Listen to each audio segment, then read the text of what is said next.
Qarshia e Shkupit po mirëpret këtë ditë një ngjarje shumë të rëndësishme kulturore, panairin e librit shqip, i cili ka mbledhur botues, autor dhe dashamirës të librit nga të gjitha trevat shqiptare. Mysafiri ynë i sotëm nuk është i panjohur edhe për Shkupin, për vite me radhë ka organizuar edhe aktivitete të shumta, duke sjell dhjetra piktore, duke promovuar edhe artin shqiptar. E sot rikthehet me një tjetër projekt shumë të rëndësishëm, pikërisht këtë panair. E kemi kënaqësinë të mirëpresim edhe zotri Fatmir Toqin.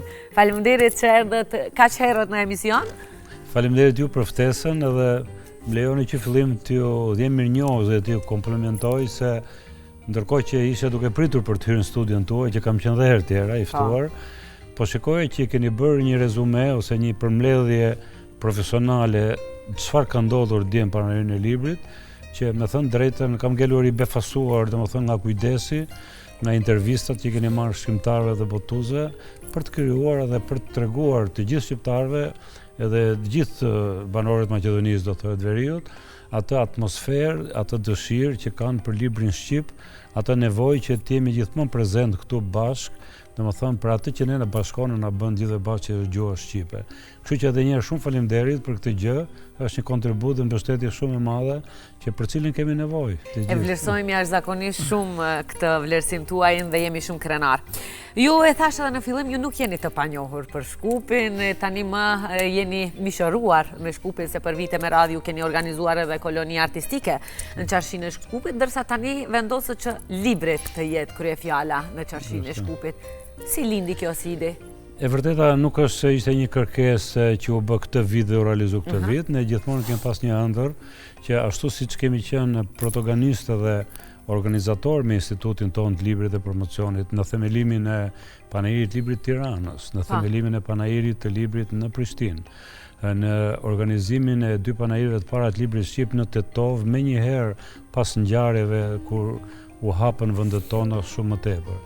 Ne për 25 vjetësh organizojmë panairin e librit në Ulqin, që do të jetë 25 vjetori në gusht të këtij viti. Dhe jemi pjesëmarrës aktive dhe në panairin e parë të librit që u bë vitin e kaluar në Preshev, që për fatin e mirë dhe me vullnetin e madh të intelektualëve atje të njerëzve të librit, do të jetë edhe i përvitshëm.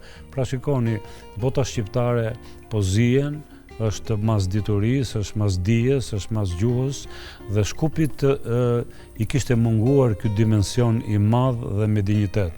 Dhe ne prej 2-3 vjetësh kemi që dialogojmë dhe jemi me të njëjtin mendje dhe me të njëjtën dëshirë me komunën e Çajirit, në mënyrë të veçantë me kryetarin Izet Mexhiti, që është një dashamirës jashtëzakonshëm i artit, po edhe i gjithë vlerave e trashëgimisë kulturore shqiptare, që ta bëjmë këtë panair, po ta bëjmë me dinjitet. Mos bëjmë një panair ta kthejmë në një shqitore, siç e thoni ju, një pazar librash. Po të kemi një panair që të jetë institucion i librit në botën shqiptare. Dhe më në fund neve arritëm në këtë vit që të organizojmë ashtu siç e kishim menduar, ndoshta edhe më mirë nga që kishim menduar si herë e parë. Dhe dje që ka qenë ditë e parë, jemi të surprizuar nga interesimi i njerëzve nga gjithë orëve të ditës, që vinë tek libra, të sillen vërdall, duan t'i blejnë, ca u duken lirë, ca u duken shtrenjtë, duan edhe politika për këtë gjë nga botuesit që po e bëjnë, që janë gjitha librat me zbritje, në mënyrë që kjo të bëhet tradicionale. Nuk është problemi që ne bëjmë një aktivitet dhe ikëm dhe ngelëm boshllëk, por nga ky panair kanë lindur edhe ide të tjera shumë me interes për botën shqiptare të librit edhe Maqedoni. Një nga këto ide është që mas të panairi po mendohet që një librari gjigande e librit shqip në diku afërsi të Qarshis duhet jetë. Ka nevojë, po. Dhe kemi marrë premtime dhe mbështetje nga zoti Mexhiti dhe nga komuna që të jemi bashkë në këtë iniciativë të madhe, që të kemi dhe ne një ekspozit të madhe të librit shqip me dinjitet përpara gjithë botës në Ballkan, po thoja. Dhe një qendër ku shqiptarët të gjejnë çdo gjë që del në kohë reale, jo vetëm në Shkup apo në Tetov apo në vende tjera të Maqedonisë Veriut, po çdo gjë që del në kohë reale në Tiranë, në Prishtinë apo në diasporë që shkruhet në gjuhën shqipe. Po kështu ideja për themelimin dhe për parën e mundësisë të një qendre të madhe kulturore, të Shqipit që do ketë dimension shumë më të madh, jo vetëm libri dhe leximi, po dhe aktivitetet tjera. Kjo na bën shumë entuziast. Pas një shtrirje të rrjeteve të mëdha të shkollave shqipe, të universiteteve shqipe, tash ju e dini, jo vetëm te Tov, po edhe në Shkup, edhe në vende tjera. Kështu që kemi një numër jashtëzakonisht të interesuar studentësh që kanë qenë edhe dje në stendat e Panairit. Patëm një takim edhe me rektorin e Universitetit Nën Tereza dhe me Institutin të Trashëgimisë Kulturore, po me drejtorin, që ky bashkëpunim të jetë i përbashkët, që ajo që na bashkon që jetë gjuha shqipe, na bashkojë dhe në interesat tona, që në hartën pra të këtyre ekspozimi dhe të punës me librin, Maqedonia e Veriut, pra shqiptarët e Maqedonisë Veriut, të kënë vendin që u takon me dinjitet, një popullsi e hetur për dije, me një kulturë të lashtë, me një qytetari për ta marrë shembull, do të jemi pjesë e të jemi gjithë përbashkëtu. A ka një simbolik të veçantë fakti që është në zemër të qarshisë së Shkupit? Po, qarshia e Shkupit është zemra e shqiptarisë, këtë e dim të gjithë. Do shta doja që ta thoni kisha nevojë. Jo vetëm kaq, po për fatin e mirë, aty që kam vrejtë unë gjatë 25 vjetëve që vinë në Maqedoninë e Veriut, bashkëpunojnë me gjithë botën shqiptare, sidomos në fushën kulturore, dikur edhe në fushën politike, unë kam qenë antar i Parlamentit të Shqipërisë. Dhe këto marrëdhënie kemi përpjekur ti forcojmë gjatë gjithë kësaj periudhe në fushën e kulturës, të arsimit dhe kështu me radhë, dhe besoj janë disa arritje shumë të rëndësishme, por kam vënë re me kënaqësinë më të madhe që kushdo që vjen në Shkup është e pamundur mos të kthehet në qarshi. Se edhe të huajt, unë shikoj të huajt pafund dhe kjo është një lajm i mirë, do të thoja, për vlerësimin e madh që i bëhet kulturës dhe historisë së shqiptarëve, por në radhë parë edhe për të ndihmuar ekonomitë e tyre, vetëm lut Zotin edhe do të kërkoja që mos të vijë dorë, mos të prishet, mos të rrëshkas nga identiteti vetë, arkitektura e qarshisë apo gjithë pasuria e madhe kulturore që është atje, se tek e fundit turistat nuk vinë për të parë gradaçelat e mëdha apo ndërtimet moderne, se bota ka shumë nga këto. Ata i shohin edhe në vendet e tyre. Janë të interesuar pikërisht për këto gjëra dhe unë di njerëz që vinë apostafat për të parë qarshin, për të parë kalan e Shkupit, për të parë urën e gurit të Shkupit, urën e vjetër, për të parë arkitekturën dhe ndërtesat tradicionale që janë 300-400 vjeçare dhe nuk janë janë shumë të brishta nëse ne s'kemi vëmendje për t'i mirëmbajtur, edhe mbi të gjitha për të mos të tjetërsuar, për të mos me ndruar faqen, sepse do humnim një pjesë të madhe të identitetit tonë shqiptar. Sa është e rëndësishme pjesëmarrja në këtë panair të botuesve shqiptar nga Kosova, Maqedonia e Veriut, Shqipëria, Mali i Zi, pse jo, dhe sa ndihmon kjo si urë bashkëpunimi kulturor mes vendeve shqipfolse? Kjo ka qenë një nga synimet dhe nga qëllimet e këtij panairi. Këtu janë prodhuesit e librit, shkrimtarët, ata që shkruajnë librin, studiusit të gjithë në të gjithë bota shqiptare. Pra këtu nuk është janë botuesit vetëm Maqedonisë dhe Shqipërisë, janë masivisht botuesit nga Kosova, janë 22 botues nga Kosova vetëm. Nga 55 botues, 50% janë. Kjo është një vërtet e madhe që neve na gëzon, na bën entuziast. Dje kam parë të gjithë stafin e bibliotekës publike të Preshevës, domethënë që kishin ardhur si pjesëmarrës, ndoshta neve me pak kujdes mund të kishim edhe me stend veçantë, po kjo është për reflektu për ndoshta është një lëshim i vogël që për vitin e ardhshëm do e keni. Absolutisht, po kam parë përfaqësuesit nga Mali i Zi, domethënë që është Art Klubi, që është organizata më e rëndësishme, do thoja, kulturore letrare që ka në shqiptar dhe Mali i Zi, po edhe bibliotekën që ka Ulqini, bibliotekën e librit shqip, që drejtohet është në patronazhin e Këshillit Kombëtar të Shqiptarëve në Malzi. Pra, do ta thoja pa egzagerim, domethënë edhe pa e shtuar, domethënë edhe pa e arritur vlerat në mënyrë të padrejtë, që gjithë bota shqiptare e librit këto ditë të shmbledhur në Shkup. Domethënë, diskuton për librin, shikon librin, shikon fuqinë që ka libri në shqip, autorët që kanë marrë çmime evropiane, autorët që kanë marrë çmime kombëtare, do të jenë gjithë këto ditë me lexuesit dhe me dashamirësit e librit nga Maqedonia e Veriut. Në kohën e rrjeteve sociale, apo e humb libri betejën e leximit dhe vëmendjes? Ky ky është një diskutim i madh dhe një problem që ka gjithë bota, praktikisht, sigurisht teknologjia që është e pazëvendësueshme nga pikpamja e informacionit apo e zgjidhe shumë problemeve të tjera të komunikimit, sigurisht e ka prekur dhe fushën e librit, tash po shikojnë tash gjitha mjetet që kjo të vihet në shërbim të librit, për shembull e-book apo këto leximi digjital apo këto gjëra, prapë se tek e fundit në thelb ngelet leximi. Forma është një tjetër gjë. Leximi është me letër, apo është nëpërmjet internetit, apo është nëpërmjet tabletave, apo në forma tjera që shkenca me siguri do tash është me hapa më shpejta, do na befasoj. Ajo që është më e rëndësishmja, që është njeriu do të jetë i lidhur me leximin. Sigurisht që ne jemi brezi, apo atë shije që na jep libri që e prekim, apo era e letrës, apo e bojës, është e pazëvendësueshme për ne, por secili brez do të zgjedhë atë që është më e përshtatshme. Është shumë e rëndësishme që ne mos të ndahemi nga libri, nga leximi dhe mos të ngelemi vetëm peng e një informacioni të përcipt që na jep një celular në dorë apo interneti dhe pastaj jeta sociale shoqërore bëhet pak më e brisht. Siç veç se ka filluar. Ka sfida libri shqip dhe nëse po, cilat janë ato në të cilat po kalon? Shiko, ka sfida, po unë do t'isha më kërkues edhe do kërkoja më shumë nga administratat shtetërore në gjithë shtetet shqiptare dhe nga politika që të ketë një vëmendje më të madhe për të nxitur leximin, kujdes më të madh për përhapjen e bibliotekave dhe aty ku nuk ka. Sepse unë po shikoj që edhe Evropa kaloi një fazë të vështirë me teknologjinë në pikpamjen e librit, por sot shikojmë një rigjallërim të jashtëzakonshëm për shkak edhe të politikave që shtetet kanë që njerëzit t'i afrojnë te dija.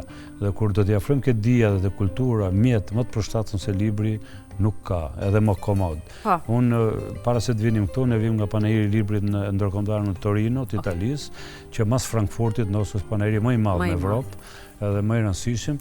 Ju nuk e merrni më mend se si gëlonte panajiri nga rinia që vinin nga të gjitha anët e Italisë, po edhe me mbështetje të komunave të tyre, të shkollave të tyre, të universiteteve, që jepin në një bilet bonus dhe ata vinin me çanta, me ushqim me vete, vinin në mëngjes dhe gjithë ditën në prestente nuk dilin nga panajiri. Ishte një situatë e jashtëzakonshme që ne na bën entuziast që libri nuk do vdes, libri është i pazëvendësueshëm, por kërkon gjithmonë dhe një mbështetje institucionale, shtetërore, sepse nëse do t'i mungojnë institucionet librit, pra do t'i mungojnë libraritë, do t'i mungojnë bibliotekat, do t'i mungojnë politika fiskale, politika që të mbështesin më shumë autorët që shkruajnë libra të cilën jashtë vëmendjes politikës në botën shqiptare, po them në përgjithësi, nëse këto gjëra nuk do bëhen kohën e duhur, ne jemi të rrezikuar që në këtë fushë ne vetë ngelim më mbrapa nga vendet e tjera. Po sa po mbështeti të librit dhe botuesit nga institucionet kulturore? Po gjithë problemi vjen tek si janë legjislacionet në mbështetje, se tek e fundit shtetet, rendet, qeveritje veprojnë nëpërmjet ligjeve dhe zbatimit të ligjeve. Unë kam pak kënaqësitë e mia që nga Tirana, që nga Shqipëria, po edhe më të tjera, që ka shumë punë për të bërë për të pas një vëmendje. Taksat në librit, doganat në librit, që do të jenë zero. Evropa i ka bërë zero. Neve në Shqipëri, edhe në Maqedoni besoj, është 4% apo 6%, që do të jetë 6%, kjo nuk do të ekzistojë më. Jemi në kohë moderne, tash unë kaloj me libër paguaj dogan, me internet të kaloj s'kam dogan. Ç'a kuptimi ka? Ajo që pengohet është dija. Nuk edhe shtetet nuk përfitojnë në gjë të madhe duke marrë kaq përqind duke libra dhe atje. Ose taksa mbi vlerën e shtuar që quhet TVSH, nuk e di si i thon këtu në Maqedoni, edhe libri pagun TVSH. Vjen libri nga Kosova, hyn në Shqipëri, ose nga Maqedoni në Shqipëri, ose në Sjellës dhe pagun një harax dogan në vend që shteti thot o njerëz, lexoni se ne do t'ju financojmë dhe nuk do gjë nga ju. Këto janë edhe mentalitete, domethënë koncepte që janë tek politikanët, që për fati madh kur vinë politikanë të ri ndoshta mund ta përmirësojnë më mirë këtë gjë, po është një kuadër që duhet parë, duhet riparë dhe nuk kërkojmë asgjë më tepër se sa të kemi legjislacionin të përbashkët siç e kanë vendet e Komunitetit Evropian. Pasi kërkojmë të futemi. Ne tash ne i pranojmë që janë shtete të kulturuara, janë shtete të zhvilluara, domethënë që janë një hap më përpara nga ne. është do ta pranojmë, edhe pse ne shqiptarët s'pranojmë përgjithësi kështu gjëra, por duke qenë se ata domethënë i kanë këto gjëra, ne do t'i marrim si shembull dhe ndikimi i tyre në ekonomitë e vendeve në taksat është pothuajse zero. Përmendet pak më herët kohën moderne dhe të rinjtë, sa keni ngel të fascinuar nga Panairi i fundit, po çfarë lloj librash po dominon sot në tregun dhe çfarë kërkon lexuesi shqiptar më shumë? Për fat libri domethënë është gjithëpërfshirës, pra nuk ka problem jo vetëm kulturor, apo artistik, apo zbavitës, si që janë letërsia, romanet, po çdo gjë tjetër, edhe për formimin profesional, për formimin intelektual, për formimin kulturor, do të karosh nga libri. Nuk mund të imagjinosh një shkollë që s'ka libra. Nuk mund të gjenosh një shoqëri të qytetëruar që nuk shikon si e ka prodhimin libror, si ka shkrimtarët, kush janë shkrimtarët e saj, edhe si është qasja që ka edhe në raport administrata apo shteti me këtë krim të riprodhuese. Kështu që kjo që kemi padje në Shkup edhe shpresojmë që edhe këto ditë do të jetë po kështu, duke filluar nga nxënësit e klasave të para apo të dyta të organizuar, fakti që ata vinë bëjnë një vizitë me mësuesit e tyre në gjithë ato stenda me libra, duke parë kaq shumë libra, ata nuk e harrojnë këtë situatë. Dhe këtë vetvetiu, mënyrë organike, ata do ta kërkojnë këtë gjë një element siç kërkojnë ushqimin e tyre. Ndaj kjo qasje dhe ky organizim që kanë bërë këtu pjesa e organizatorëve nga Maqedonia, që është komuna e Çajirit, po unë besoj që edhe institucionet tjera sociale, shoqërore, kulturore që kanë ndihmuar, është shumë e gjetur dhe është shumë rezultative. Edhe fakti që aty çdo një orë ka një takim, ka një promovim libri, një debat për librin, ose lexohen pjesë nga librat me njerëz, edhe është gjetë vendi më i duhur, ku njerëzit kalojnë në mënyrë të rastishme aty për të shku, për të hyrë në çarshi, për të bërë punët e tyre, për të ndjetë, është shumë e gjetur dhe shumë efektive që ne vetëm duhet ta programojmë më mirë dhe ta kemi më shumë parasysh edhe në panajëret e tjera. Zotëri që ju gjatë karierës tuaj keni promovuar pikturën, letërsinë, kulturën, sa të rëndësishme janë këto që ta ruajnë identitetin tonë shqiptar nëpërmjet? Padyshim, forca e artit vjen në mënyrë të organike, të vetvetishme. Ti nuk ke nevojë të lodhësh shumë të bësh propagandë sa i bukur është ky libër, kjo pikturë, ose ky film, ose ky teatr, apo ky koncert, sepse ato vetvetiu në mënyrë organike njeriu. Dhe unë mendoj që kultura ndaj është shumë e rëndësishme për një shoqëri.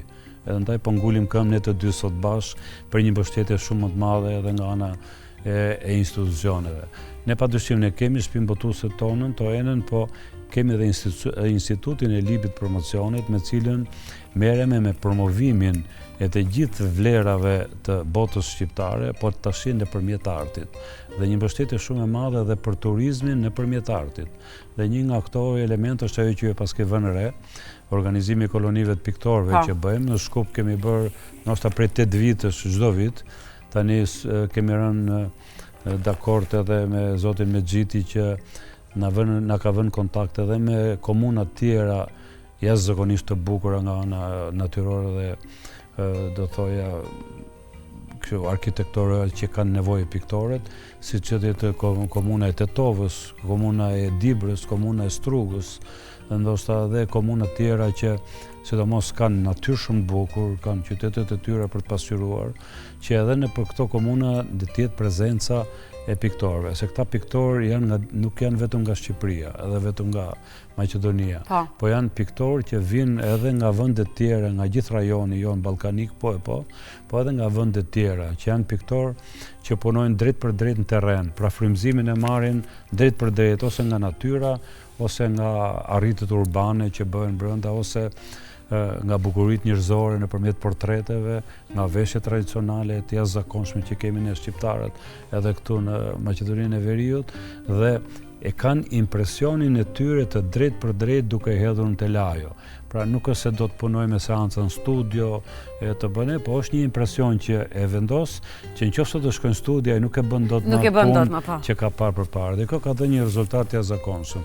Imagjino ekspozitat e këtyre piktorëve që kemi bërë në Shkup, vjet kemi qenë edhe në manastir, do kanë qenë piktorët, kemi qenë edhe në Tetov një ditë, dhe gjithë ditën e fundit që bëhet kolonia që shkon për 4-5 ditësh, po flasim për 40-50 piktorë me emër në gjithë botën ballkanike, po them, mund të ekspozohen rreth 200 punime të bëra gjatë këtyre ditëve. Po këto 200 punime janë 200 mjete të fuqishme të publicitetit, të propagandës për treguar shiko si është bota jonë, kryesisht bota shqiptare, se kjo na intereson, por në përgjithësi vendet ku ata shkojnë.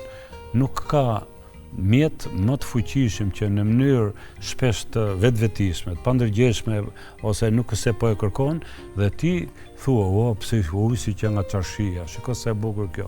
Dhe kjo bën një efekt të jashtëzakonshëm që njerëzit të vinë edhe të shikojnë të vende që i kanë parë tashin nëpërmjet artit. Dhe imagjinoni, nëse janë 50 piktor, secili e bën në mënyrën e tij, me stilin e tij, me formën e tij, me formën e që janë të gjitha atraktive sepse ne e dim forcën e madhe që ka arti në jetën e njeriu. Definitivisht. Përfundua një mesazh për qytetarët e Shkupit të cilët ende nuk kanë arritur që ta vizitojnë Panairin. Dua një mesazh ashtu sensibilizues, ashtu motivues, në fakt që të gjithë ta vizitojnë na pret vikendi, kemi ditë lira. E para do të thoja që i ftoj ta vizitojnë sepse aty do gjejnë atë që ndoshta u ka munguar deri në sot. Sepse nuk ka qenë ekspozuar këtu që ata ta gjenin.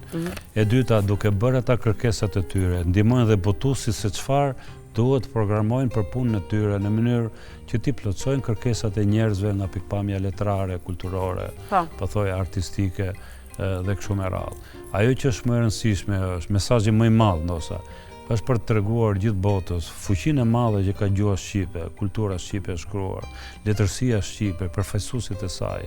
Edhe duam që duke qenë këtu në Shkup për të treguar, shikoni sa të jetur janë për kulturë shqiptarët e Maqedonisë Veriut kur ky ushqim jepet, pra është aty. Kështu që thirrja ime është që i ftojmë të jemi bashkë, të komunikojmë bashkë. Nuk është problemi sepse aty ka dhe politika, libra që falen, libra që bëhen do më thënë me çmime shumë të lira. Biles tani u kujtova, është një fondacion, do kërkoj ndjes për emrin që tash që nuk po më vjen, ka ndar 5.000 euro kupona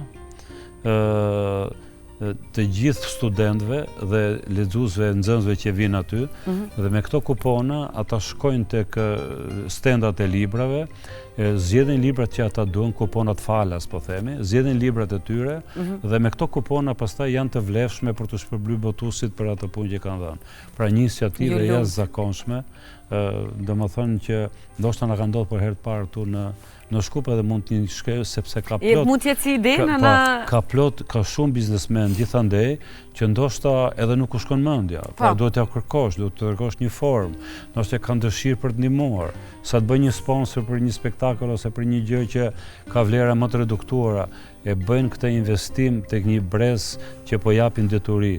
Dhe kjo është hera e parë që po ndodh në Panairin e Shkupit. Pas kemi plot surpriza.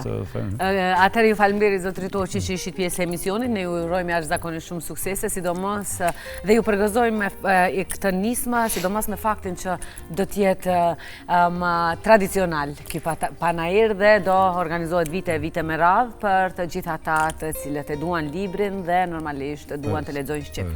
Unë ju falenderoj dhe juve dhe keni qenë shumë të vëmendshëm sa herë ne kemi bërë veprimtari të tilla, keni qenë një mbështetje shumë e madhe edhe për të shpërndar lajmin, edhe për të ftuar njerëz që të vinë atje, kështu që kur vlerësoni kulturën, gjithë punët besoj që shkojnë mirë edhe kjo ju. Padyshim. I falenderit shumë.